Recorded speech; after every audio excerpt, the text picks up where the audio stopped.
Warning: to avoid slanderous statements being made or unconstitutional censorship of this channel, I have to state that what you're about to hear is an opinion based on my own research or experiences, and although you may not agree with it, my opinion and the right to express it are both protected by the First Amendment of the Constitution of the United States. Some of what you are about to hear may be unsettling, inflammatory, disturbing, or outright shocking. I'm a firm believer of independent thought, now referred to as dissent, and am considered politically incorrect. Because I may also speak without a filter, listener discretion is strongly advised. If you like what you hear and you want to hear more, please hit that like and subscribe button below to receive notifications of new posted content and help support the growth of this channel. This is Samuel Storm Callahan, and welcome. You are now in the eye of the storm. Now tonight I'm going to talk about a very inflammatory subject which goes to illustrate just how low this country has sank with respect to political tactics and just how one-sided that the media has become. Now, you may or may not remember, but in 2016, during a debate between the two major political candidates, and of course I'm referring to Donald Trump and Hillary Clinton. Now, if you recall, Donald Trump had commented that if he were elected president, he would hire a prosecutor to look into her email scandal. And if you're not familiar with the email scandal, that was a pretty big deal. But later in the debate, she snapped at him and said that it was a good thing that someone with Donald Trump's temperament were not in charge of the laws of the country. And his response was, because you'd be in jail. Now, CNN had an absolute field day with this, as did some of the other liberal media outlets. And Trump was highly criticized over this comment. Now, folks, this was all fueled by the fact that Hillary Clinton had used a private email server to conduct official state business when in her role as Secretary of State. That is clearly a violation of security protocols. Now, you may think that's not a big deal, but in her position, that was a huge deal. And people argued that if she had not been who she was, she would have been prosecuted and would have been facing jail time for that. Now, I'm going to point out that a lot of people jump on the bandwagon that Trump was in the wrong for doing this. And when I say doing this, for merely making the comment. Former Attorney General Eric Holder actually commented that if Trump tried to jail Clinton, it would constitute an abuse of power. CNN actually referred to it as a new low in American democracy. Another CNN reporter made the comment, and I quote, "Not to sound too corny, but what makes this country different from countries with dictators in Africa or Stalin or Hitler or any of those countries with dictators and totalitarian leaders is when they took over, they put their opponents in jail." Folks, just to name a few countries where political opposition has been put in jail: Venezuela, Taiwan, Egypt. Iran is believed to have an entire prison wing dedicated to political opposition.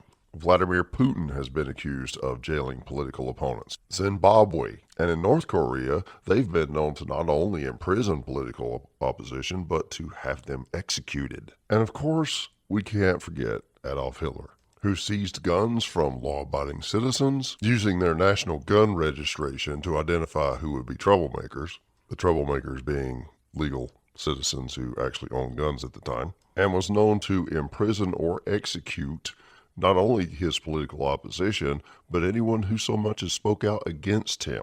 In addition, they were also known to execute people who refused to turn in their firearms. Now, did Trump actually go after Hillary Clinton? No, he actually did not. Although he probably should have, because let's face it, folks, it's quite apparent that Hillary Clinton, at least on the surface, would seem guilty of a great number of offenses, from everything from taking bribes to selling restricted items to countries that are labeled as our enemies. Not to mention the fact that I personally believe she's a fascist, hence the reason I refer to her as Hitlery. Now let's fast forward to 2020. We become a nation in the grips of the China virus. I'm referring, of course, to that bioweapon that we called COVID-19, which I believe compromised our election. In fact, 46% of the people who actually voted in 2020 sent their ballot in by mail. But how do you know that the person who that ballot was sent to was actually the one to fill the ballot out and send it back? Some states don't require witnesses, and some states, or some precincts I should say, were sending ballots out to everyone. You had precincts reporting 105% voter turnout, with the majority of those votes going for Joe Biden. How does that work out? And then, of course, you had precincts that were called into question because Trump would be ahead, and then all of a sudden some event would happen, and then they would have to start counting the votes. And then when they came back to resume the count, all of a sudden the numbers were flipped. Instead of Trump being the one that was ahead by a few 100,000 votes, it was Biden that was ahead of a few 100,000 votes. Now, how the hell did that happen? Now, getting to January 6th, I'm going to point out that Donald Trump, the outgoing president, knew there was going to be trouble. And unbeknownst to a lot of people, because for some reason they didn't really want to report it, Donald Trump offered to bring in the National Guard to make sure that things didn't get out of control. But the Democratic leaders refused. And of course, you see what happened. And for quite some time, the FBI, now operating under Joe Biden, was looking for anyone and everyone who was present that day in Washington during the uprising or insurrection, as they like to call it. I remember I was working in South Carolina seeing billboards that the FBI had put up asking for information on anyone who may have been there. And I'm sure they had these up all over the country. So even though I wish that it had not gone down the way it did, I can't really say that I'm surprised that it went down the way it did, but what I am surprised about is that it went down the way it did without someone taking a dump on Nancy Pelosi's desk. But regardless, no one was really going after Donald Trump. I mean, they kicked some things around, but no one was really prosecuting him until they realized he was going to run for another term against Joe Biden. And of course, that's going to be launched pretty much in the liberal capital of the world, New York City. Now, of course, Joe Biden likes to defend that by saying that he had nothing to do with it. But I remember seeing a video clip where a reporter actually asked him if he had anything to do with that. And he just looked at the reporter. He wouldn't really answer the question. But that look on his face pretty much said it all. But my point is, after they realized that Trump was going to run against Joe Biden again, they went after him with everything they had. Does it remind you of any of the countries that I mentioned before? Not only did they try to have Trump put in prison, but they also had a bunch of people sue him and try to bankrupt him. They were determined to try to do this because he didn't need money. Okay, he had plenty of it. So he wasn't beholden to anyone. The man couldn't be bought, unlike most other professional politicians. So they tried to imprison him. It didn't work. They tried to bankrupt him. It didn't work. Then you had states try to take him off the ballot, namely Colorado, Illinois, and Maine, which is absolutely shameful. Talk about the importance of the democratic process, yet you want to eliminate every choice but one on the ballot. So if people voted at all, they had to vote for the current jackass in chief. Then the Supreme Court came in and said that the states are not allowed to do that, not when it comes to a federal office. So let's recap. They've tried to imprison him, they've tried to bankrupt him, and now they've tried to take him off the ballot. Then comes the debate with Joe Biden. Now, I'm going to be straight up. I felt so sorry for Joe Biden, but I honestly could not help but chuckle when Joe made this incoherent statement and Donald Trump said, I have no idea what he just said, and I don't think he does either. All the while, the White House doctors and everybody else was saying that he was perfectly fine. Folks, this guy's been in cognitive decline since before he even took office. It's painfully obvious. But my point is, he didn't perform well in the debate against Trump at all. Trump pretty much ruled that debate. And the Democratic Party was losing their momentum significantly because of that. So what happens 2 weeks later after that debate to Donald Trump? They tried to kill him. So now let's recap one more time. They tried to imprison him, didn't work.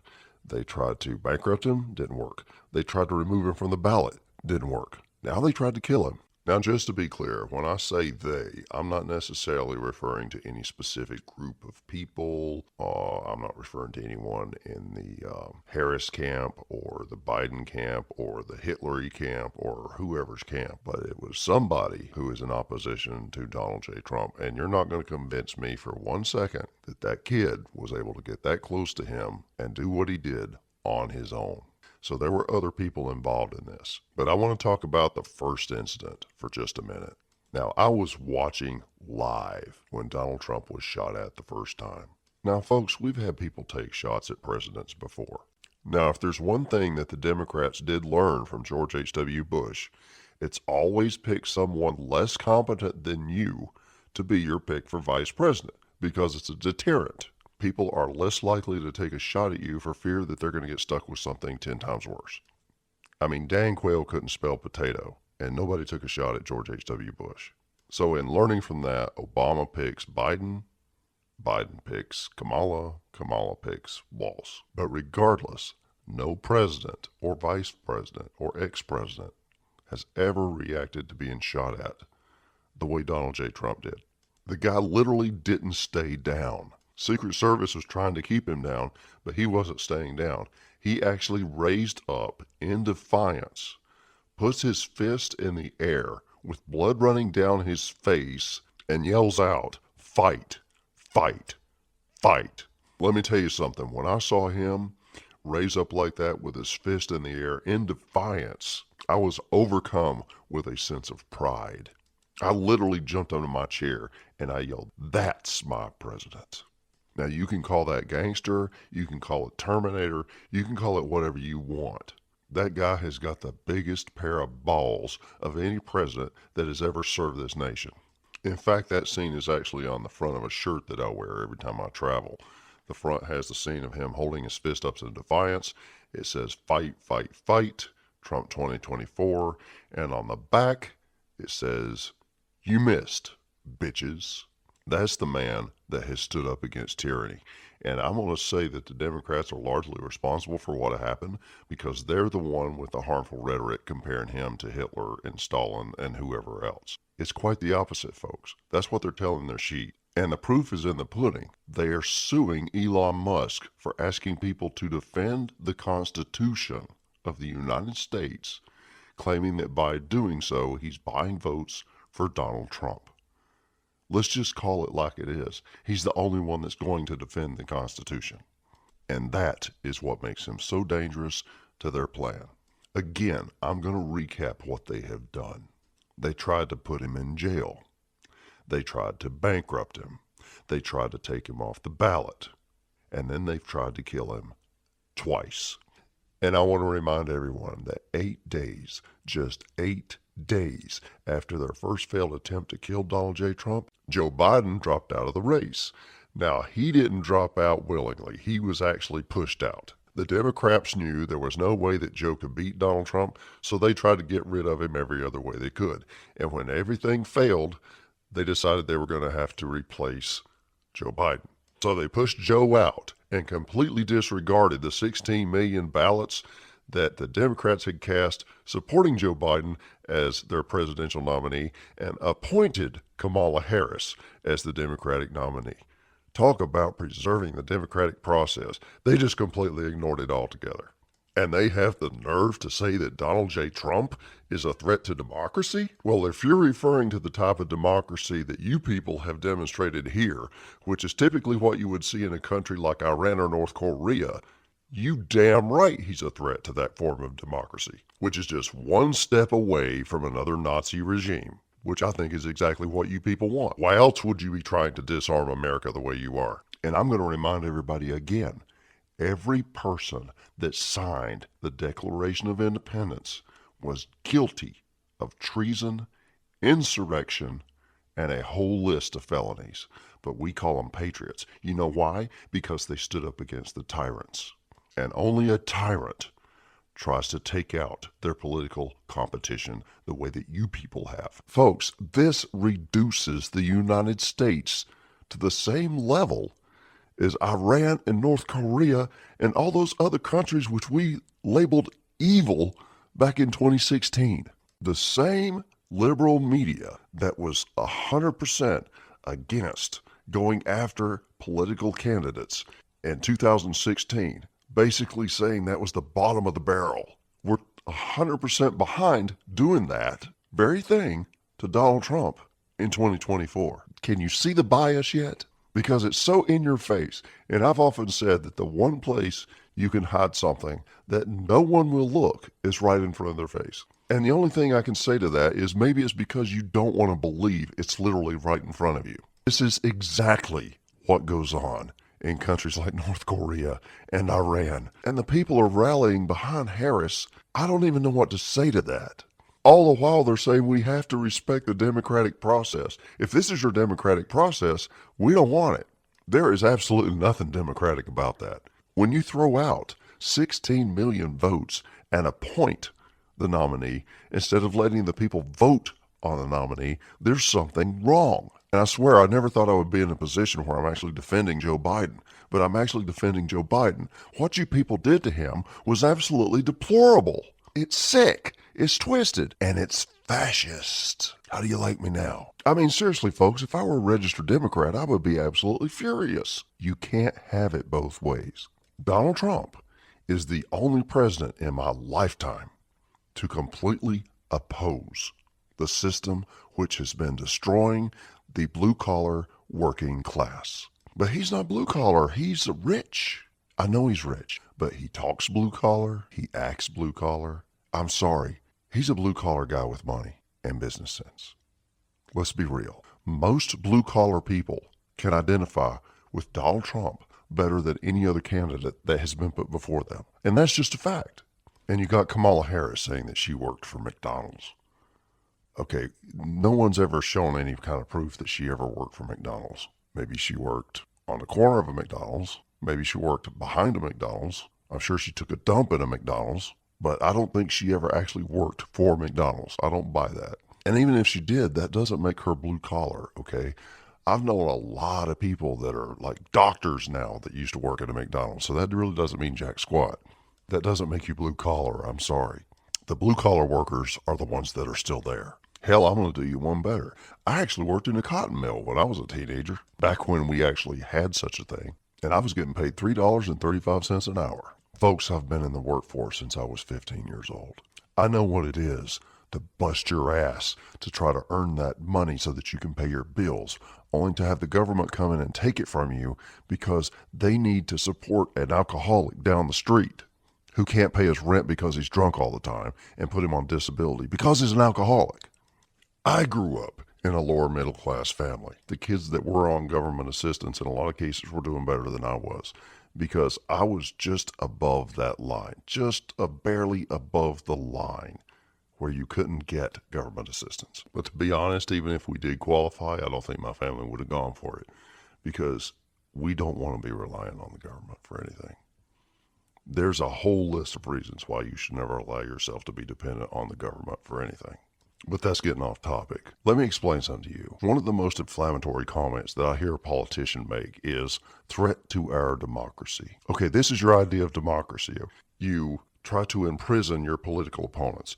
You try to bankrupt your political opponents. You try to remove your political opponents off the ballot. When that doesn't work, you try to kill your political opponents. And when that doesn't work, you replace your elected candidate with an appointee. That's your idea of democracy? You know, technically Iran is a democracy and so is North Korea. If those are the models that you're trying to call your democracy, then go over there and live. See how that works out for you. Then go try to spill your rhetoric over there and see how far it gets you. You're going to end up in a hard labor camp or something. Or hell, if you're that big of a Nazi, that might make you the ruler. You never know. But if you actually bothered to read our Constitution, you would understand something. This is a constitutional republic. This is not a true democracy. It was never intended to be. And I get tired of hearing people say we need to get rid of the electoral system and go off of popular vote. That would be the worst thing you can do. Because the majority, the highest concentration of population that vote are in California and New York and a couple of other liberal states. The other states, which makes up the majority of the United States, is not liberal. But you would have basically, we're just going to say California and New York for the sake of simplicity. If you're living in the Midwest or in Texas, South Dakota, North Dakota, wherever, do you really want New York and California deciding what is best for you? Because I promise you, your interest in theirs couldn't be any more different. They only care about their interest. They don't care about your interest. Now, whether you like him or you don't, you have to respect the fact that Donald Trump never sold us out to China. He never sold us out to anyone. He never gave weapons to the enemy. He never gave out free handouts. He sure as hell wouldn't have given billions and billions and billions of dollars to Zelensky. I can tell you that right now. He wouldn't have done that. And if you knew the whole truth about why Putin went into Ukraine, chances are you would be opposed to it as well. But I can't say that I've ever seen so many outright lies being told about a candidate as I'm seeing right now. It's like the commercials I keep saying from Kamala Harris, where there's this old lady sitting there saying that Donald Trump is going to cut her Social Security. He's not going to cut her Social Security. He has no intention of cutting her Social Security. He has no desire to cut her Social Security. What he does want to do is have the government stop taxing her Social Security, because we didn't even have tax on Social Security before 1983. Folks, Social Security is a tax that they take out of your check. Why in the hell would you tax a tax? The only country I know of that does something like that is Canada. I mean, let's be real, folks. I'm sure there are others that do it, but I know for a fact that Canada does it, and it's insane. But they're taxing a tax on people who have very little income. And they've got these elderly people scared to death that Donald Trump is going to cut their Social Security because he made a comment that he can see where there need to be cuts. Yes, I see where there need to be cuts, but it's not against the elderly people who are legitimately supposed to be drawing it. It's against the people who are drawing Social Security disability because their butt itches, or just some of these stupid reasons that people get on disability, and the people that actually need to be on disability can't get it. I mean, it's insane. I personally know someone who draws Social Security disability because their parents yelled at them when they were a kid. A parent fusses at their 10-year-old because that 10-year-old is too lazy to get up in the middle of the night to go to the bathroom and instead chooses to wear a diaper. And because the parent fusses at the 10-year-old is somehow scarred for life and has to go on disability for PTSD. Folks, that is one of the most insulting things I have ever heard in my life. But this is the kind of thing that Donald Trump wants to cut out. And it's the kind of thing that needs to be cut out because it's absolutely absurd. It's like the old lady that got burned up with hot coffee and she actually sued McDonald's and won because they didn't tell her that the coffee was hot. I mean, frivolous lawsuits and things like that. It's like frivolous disability cases. Come on, folks. There's so much fraud in that, and it does need to be cut out. And then you have the lie about Project 2025. Folks, Project 2025 was something started by the Democrats. I'm sorry. Don't take anybody's word for it. Go research it yourself before you vote, for the love of God. If you can't see all this stuff that's going on in front of you, let me just tell you something right now. If you know all of this whole timeline that I've mentioned here about what the Democrats have tried to do to their political opposition, and you still think it's a good idea to vote for them, and they win, then I'm sorry, but you deserve what's coming. You deserve it.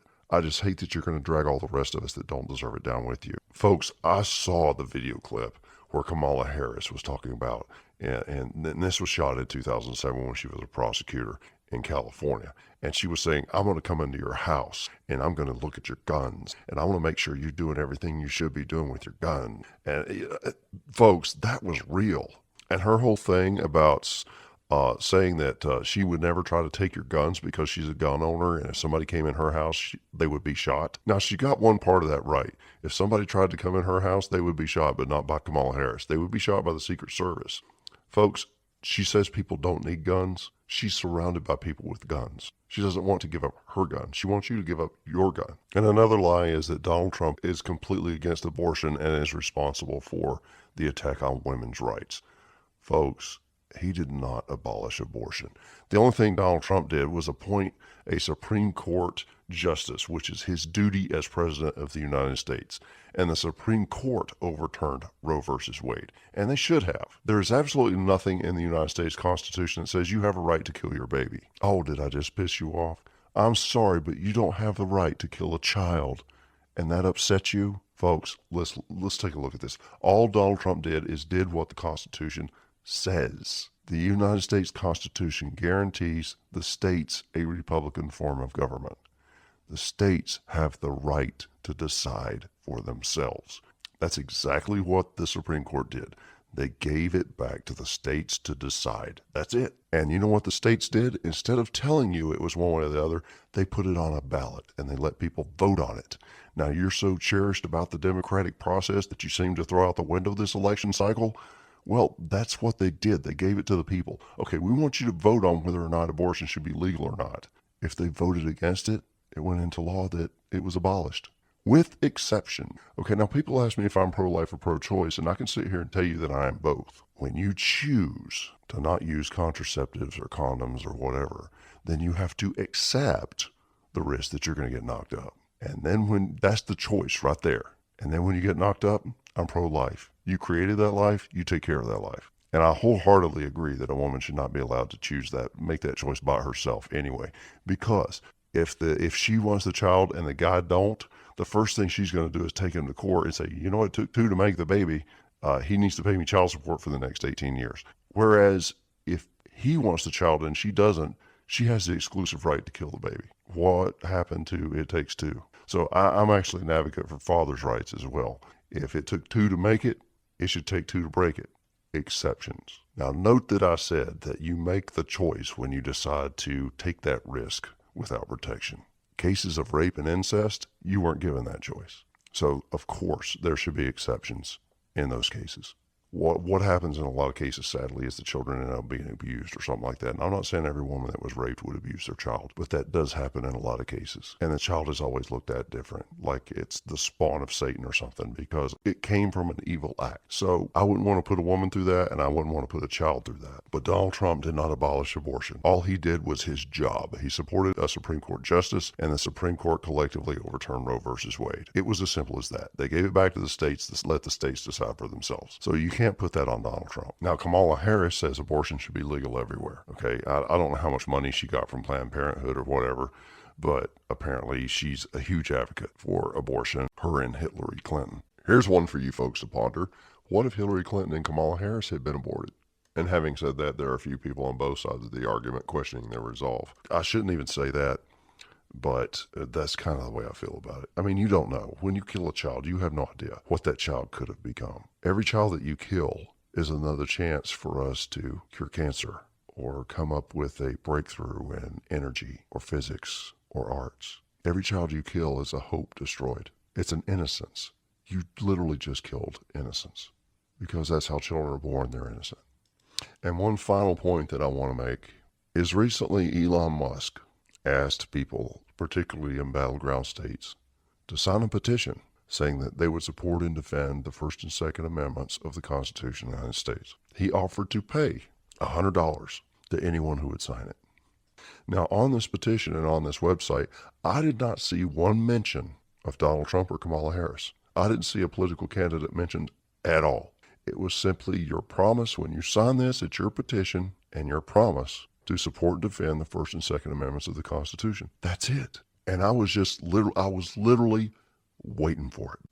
So true to Democrat form, just as the New York City district attorney was weaponized against Donald Trump, the Philadelphia, Pennsylvania district attorney has now been weaponized against Elon Musk. So now the Democrats are going after anyone who asks you to support the First and Second Amendment of the Constitution, claiming that by doing so, they're buying votes for Donald J. Trump.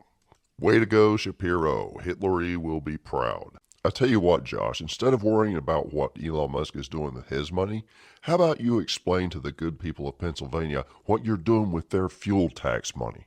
Because I know what you're not doing with it. And what I mean by that is you have the second highest fuel tax in the entire nation. Money which is supposed to go to roads and bridges. But you have some of the worst roads in the country and the second highest number of structurally deficient bridges in the nation. Where's the money going, Josh?